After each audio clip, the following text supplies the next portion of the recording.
ACCN secretary KC Venugopal മാധ്യമങ്ങളോട് സംസാരിക്കുകയാണ്. ഇടപെടലിന്റെ ഭാഗമായിട്ടാണ് വന്നിരിക്കുന്നത്. അതൊക്കെ അവർക്ക് പറയേണ്ട കാര്യങ്ങൾ അവർ വേണം കോടതി. പക്ഷേ ഈ ഒരു വഴുതി മാറലല്ലോ വേണ്ടത്. മറ്റൊരു കാര്യം ചോദിച്ചോട്ടെ, മന്ത്രി തന്നെ ഇപ്പം അസത്യമല്ലേ പറഞ്ഞിരിക്കുന്നത് നിയമസഭയിൽ. മന്ത്രി നിയമസഭയിൽ പറഞ്ഞു സ്പോൺസർഷിപ്പ് ഉണ്ടായിരുന്നു, അതിലും തിരിച്ചു കൊടുത്തിട്ടുണ്ടെന്നല്ലേ പറഞ്ഞത്. എന്താ വാസ്തവം? അങ്ങനെയൊന്നും ഉണ്ടായിട്ടില്ല അല്ലേ പറയുന്നത്. പിന്നെ ഊരാളുങ്കലിന് എന്താണ് ശബരിമലയിലെ കാര്യം? പാലം പണിയെടുത്ത് കാണാം, റോഡുണ്ടാക്കുന്നിടത്ത് കാണാം. അവരില്ലാതെ ഒന്നും നടക്കില്ല. പാവപ്പെട്ട മറ്റ് കോൺട്രാക്ടർമാരെല്ലാം വീട്ടിലിരിക്കുകയാണ്, അവർക്ക് ആർക്കും ജോലിയില്ല. അവരുടെ എല്ലാം കോൺട്രാക്ട് ഒറ്റ കോൺട്രാക്ടർ ഊരാളെങ്കിലും. ഇവർക്ക് ശബരിമലയിലും ഇവർക്ക് എന്താ കാര്യം? ഇത് ഉത്തരവാദിത്വം പറയണ്ടേ? അപ്പം ഇത് കൃത്യമായിട്ടും നാട്ടിലെ ജനങ്ങൾ, പാവപ്പെട്ട ഭക്തജനങ്ങൾ അവർ കാണിക്കേട്ട പണമാണ് ശബരിമലയിലെ പണം.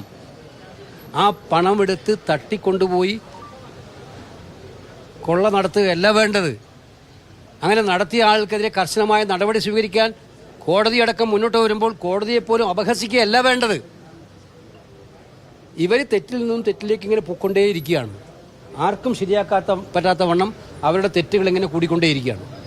CPM നേതാക്കൾ പറയുന്നത് കോൺഗ്രസ്സുകാർക്ക് ഈ ശബരിമല കൊള്ളയിൽ കുടുങ്ങിയപ്പോൾ അതിനെ മറികടക്കാൻ വേണ്ടിയാണ് ഇപ്പോൾ അയ്യപ്പ സംഗമത്തെ പുറത്തേക്ക് കൊണ്ടുവന്ന് ഇത്തരം വ്യാജ പ്രചരണം നടത്തുന്നത്. ഞങ്ങളല്ലല്ലോ പോലീസ്. ഞങ്ങൾ ആരെങ്കിലും കുടുങ്ങിയിട്ടുണ്ടെങ്കിൽ ആ പോലീസ് അങ്ങ് പിടിച്ചാൽ പോരെ? പോലീസ് ഞങ്ങളുടേതാണോ? പട്ടാളും ഞങ്ങളുടേതല്ല. ഇതൊക്കെ വെറും എന്താ പറയുക, ഇതൊക്കെ മുടന്ത ന്യായം എന്നൊക്കെ നമ്മൾ പറയുന്ന പോലെ അല്ലേ. ഇതൊക്കെ അത്രയല്ലേ ഉള്ളൂ. എല്ലാവർക്കും മനസ്സിലാവുന്നുണ്ട് ഇത്. ഇങ്ങനെയൊന്നും ന്യായം പറഞ്ഞൊന്നും രക്ഷപ്പെടാൻ പറ്റില്ല. എല്ലാവർക്കും അറിയാം ശബരിമലയിലെ ശ്രീകോവിലുമുള്ള സ്വർണ്ണം ആരാ കട്ടിരിക്കുന്നത് എല്ലാവർക്കും അറിയാം. അതുപോലെ ഇപ്പോഴത്തെ കേസിൽ ആരാ പ്രതികളെന്ന് എല്ലാവർക്കും അറിയാം. ജനങ്ങളൊന്നും പറ്റിക്കാൻ പറ്റില്ല അവർക്ക്.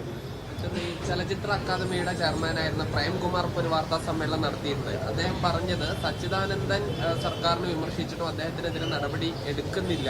ഈ താൻ ആശാസമരത്തെ പിന്തുണച്ചതിന്റെ പേരിലാണ് തന്നെ പുറത്താക്കിയത്. ഒരു മാന്യമായ യാത്രയപ്പ് പോലും നൽകിയില്ലെന്ന് പറഞ്ഞ് അദ്ദേഹം വളരെ വൈകാരികമായാണ് സംസാരിക്കുന്നത്.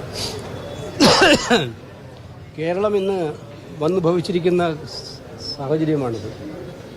കമ്മ്യൂണിസ്റ്റ് പാർട്ടിയെ അഗാധമായി സ്നേഹിക്കുന്ന, ആ പാർട്ടിയുടെ ആശയങ്ങളോട് പ്രതിബദ്ധത വെച്ച് പുലർത്തുന്ന എല്ലാവരും മാനസിക സംഘർഷത്തിലാണ്. കാരണം ഈ സർക്കാരിൻ്റെ പോക്ക് കണ്ടിട്ട് ഒരു കമ്മ്യൂണിസ്റ്റ് സർക്കാർ ചെയ്യരുതാത്ത എല്ലാ കാര്യങ്ങളും ചെയ്തുകൊണ്ടിരിക്കുമ്പോൾ സ്വാഭാവികമായിട്ടും കമ്മ്യൂണിസ്റ്റ് ആശയങ്ങളോട് താല്പര്യമുള്ളവർ പ്രതികരിച്ചു പോകും. അതാണ് പ്രേംകുമാറും പ്രതികരിച്ചത്. ആശാസമരത്തിൻ്റെ പേരിൽ പ്രതികരിച്ചത് അതിൻ്റെ പേരിലായിരുന്നു. അത് സച്ചിദാനന്ദൻ സാറും അന്ന് പ്രതികരിച്ചിരുന്നു. അപ്പോൾ പ്രതികരിക്കുന്നവരെ ശരിയാക്കുക.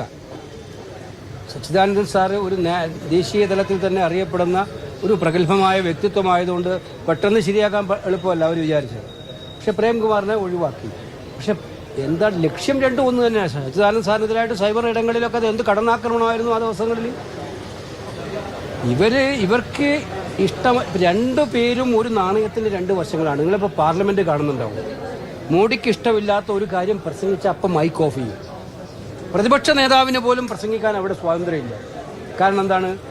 മോഡി അഴിമതിക്കാരനാണെന്ന് തെളിയിക്കാൻ സാഹചര്യം ഉണ്ടായാൽ, അല്ലെങ്കിൽ നിസ്സംഗനാണെന്ന് തെളിയിക്കാൻ സാഹചര്യം ഉണ്ടായാൽ അത് അനുവദിക്കുന്ന പ്രശ്നമില്ല.